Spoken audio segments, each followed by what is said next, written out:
Hey guys, I'm Jake and welcome to my art channel.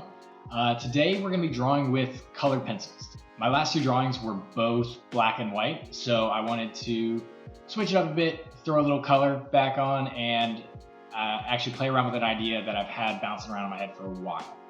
It is to do a real life version of one of my favorite Disney characters. I know, crazy idea, don't know where it came from, but when inspiration hits, right? So fortunately for me, it's not one of the many characters that Disney has already started chewing away at their backlog to make a live action version of. I want to do a version of Robin Hood. Nope, not that one. No, the one with the fox. No, yes, all right, there we go. I have always been such a big fan of this style of animation. This kind of old school, classic, sketchy Disney style. And so I figured I'd try to take that, mesh it, make something cool in my style, which for the time being is pretty predominantly realism. And that's how we get it. Real life version of one of my favorite Disney characters. Like I said, I've had this idea bouncing around for a little bit now. So now it's time to do the hardest thing that any artist has to do. Take an idea that looks really good inside your head and see if you can make it look just as good on paper. Let's give it a shot. Okay, so full disclosure, I did a little sketching off camera just to make sure I had the composition of this piece exactly how I wanted it. I find it's always good to plan out the drawing a little bit, but for the most part, we're just going to dive right into this piece. Also, if you're wondering why I was sketching in green, I recently got some Col-Erase colored pencils and wanted to see how I liked working those into my sketching process. They're not bad, and the green kind of worked for the Robin Hood theme on this piece.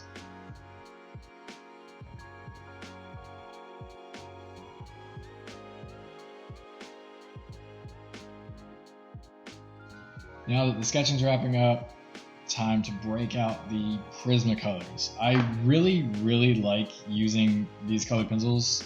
I've only done a handful of pieces with them, but I'm always floored with the results. Earlier this year I did a giant poster size portrait with these, so it's been a while since I've used them because that kind of burnt me out, but I'm really looking forward to this project to get back into it.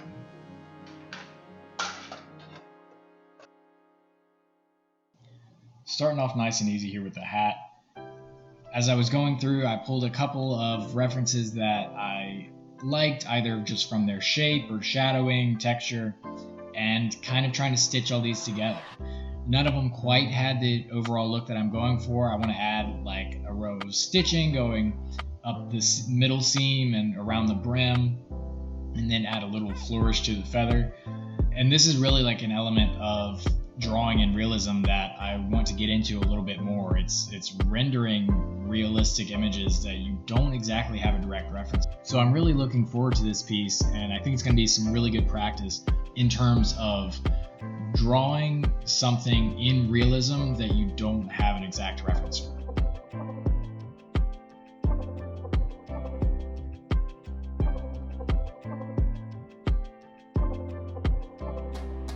Fur and hair are always so intimidating, and I'm taking it easy and drawing this section of the back first because it is all flowing really nicely in one direction. But looking at my reference, I'm terrified of the back leg of this fox. It's just doing that thing that fur does when it wraps around a surface like an animal, and it's exposing the undercoat, and in this case it's a dark undercoat. That means that while I'm working with colored pencil, I can't exactly draw super clean light fur on top of a black undercoat and make it look good, so it's going to be really difficult to try to render that properly. I think altogether I spent probably close to 2 hours just on this section of the back leg alone, just layering and going over and trying to reshape and make sure that it came out looking good. I'm pretty happy with the final result, but dang.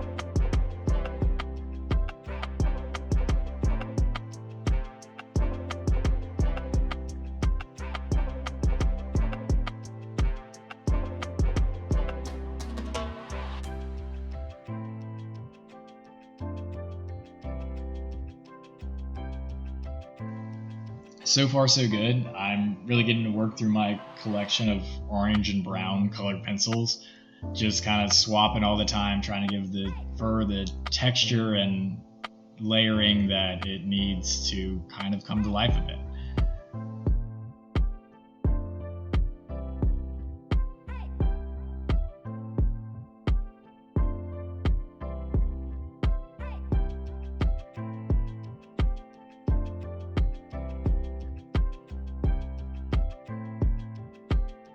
And now that we got most of the body done, it is time to start back over with the face.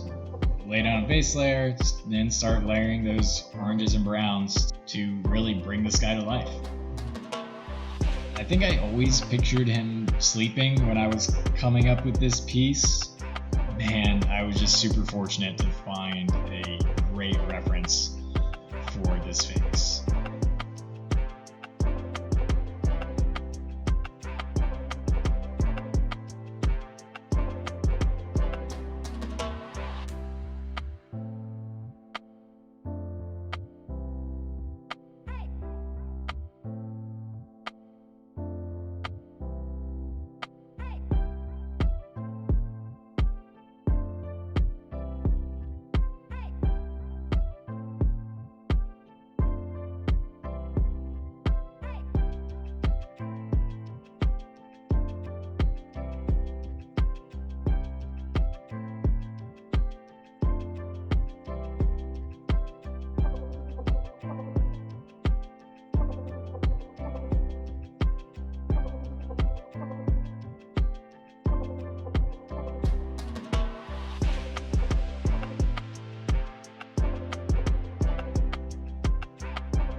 Before I started coloring the quiver, I did some quick cleanup on the sketch just to lay in the arrows properly and add in a couple little details with the strap and some accents along the edge of the quiver.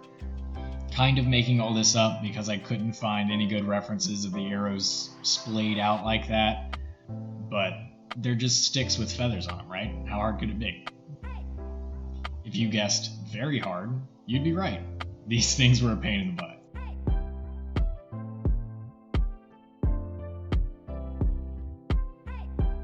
Coming up with a background color for this piece, I started testing out some colored pencils to find a way to create kind of a desaturated navy blue-ish color. Unfortunately, I found that achieving that color meant doing 3 separate layers on this background.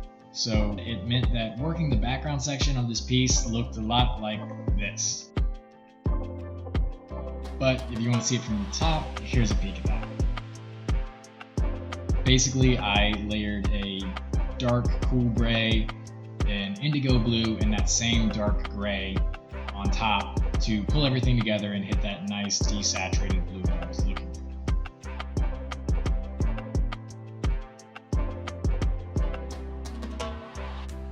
I wasn't quite sure how much I wanted the cartoon to play a role in this final piece and came up with the idea to basically mesh him into the background, to do a bit of a monochrome effect with the character. So I laid down the dark gray and the blue and then just came back with a lighter gray as the final third color. And so it kept pretty much the same hue while allowing me to pull the value up to a lighter color. And I think it comes out to a really, really cool final effect.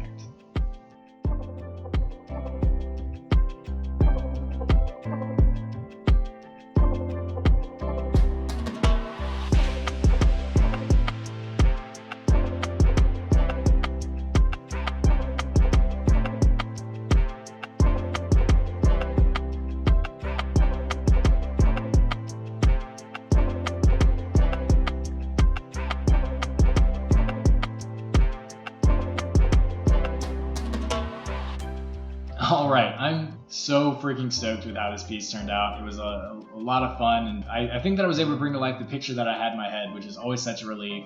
Was able to make sure that I had some nice textures and make the different elements all kind of come to life and act cohesively as a single piece and end up with a nice final product. So I'm super stoked with that. So much so that I'm going to go ahead and make prints of this piece and put those for sale in my store. So if you're interested and you want to help support, be sure to go and pick one of those up.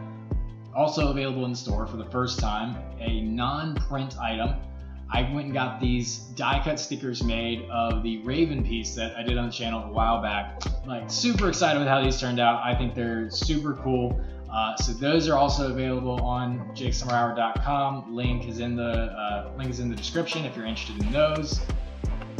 Be sure to go check it out. So when I was originally coming up with this piece, I kind of had the thought to do 2 or 3 of these same Disney-inspired pieces, and I think I'm going to chase that a little bit. So be sure to subscribe and hit the bell if you want to be notified when those videos come out. I think they're going to be super cool. I've got an idea of what I want to do for the second one. Not quite sure on the third one yet, but I will make sure to come up with it and feature it in a video, and I think it's going to be, they're going to be a really cool final piece when it's all said and done.